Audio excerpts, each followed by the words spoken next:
What does he mean by bah humbug? A humbug is fraudulent, is something that's a phony. It's fake.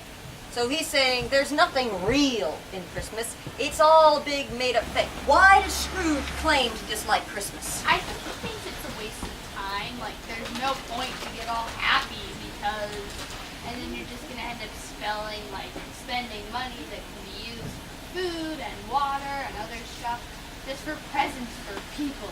Also, I think it's just because he thinks, why do something if you don't get any money out of it?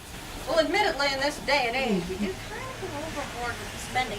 But yes, that is absolutely accurate as to what it is. It's a waste of time and a waste of money. What is the nephew's rebuttal and defense of Christmas? You're giving things to other people, which makes them a happier person. I think it's because other people treat each other like they're the same. Yes.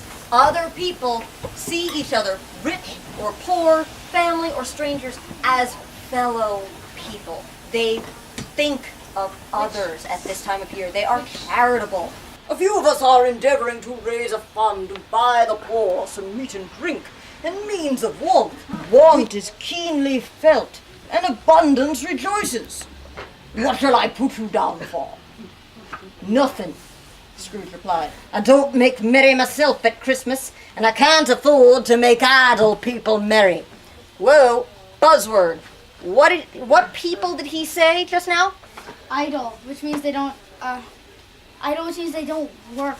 So he is making that old claim, poor people are just lazy. That was an old idea back in the 1840s. They've still got it around today. This idea that, oh yeah, poor people, there are all these lazy poor people who are living high on the hog on government. He's at home, he's late at night, he's reading his paper, and he starts hearing things.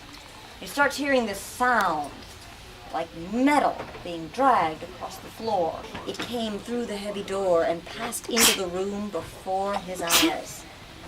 Upon its coming in, the dying flame leaped up as though it cried, I know him, Marley's ghost! The chain he drew was clasped about his middle. It was long and wound about him like a tail. Now, what's on that chain? Bad stuff he did. Yeah, bad stuff he did. Cash boxes, keys, ledgers, bills, deeds, money. He was obsessed with making money throughout life. Money. The way Scrooge is. All he cared about was business and making money. It's a metaphor.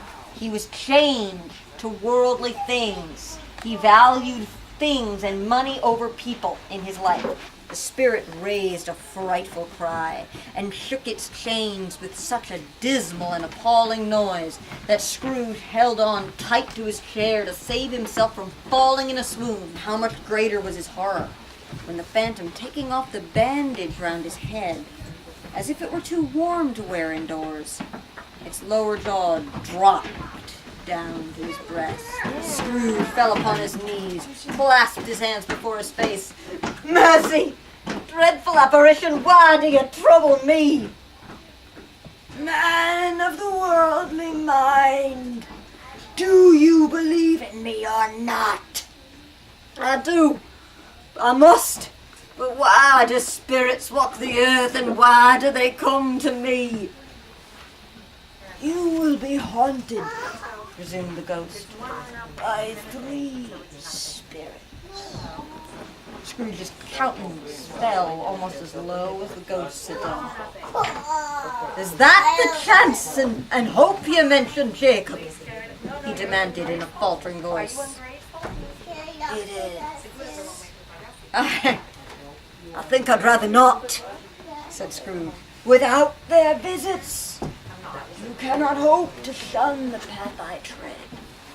Somehow, we know not how, but somehow Marley has negotiated with the higher powers that be, give this man a chance to be better.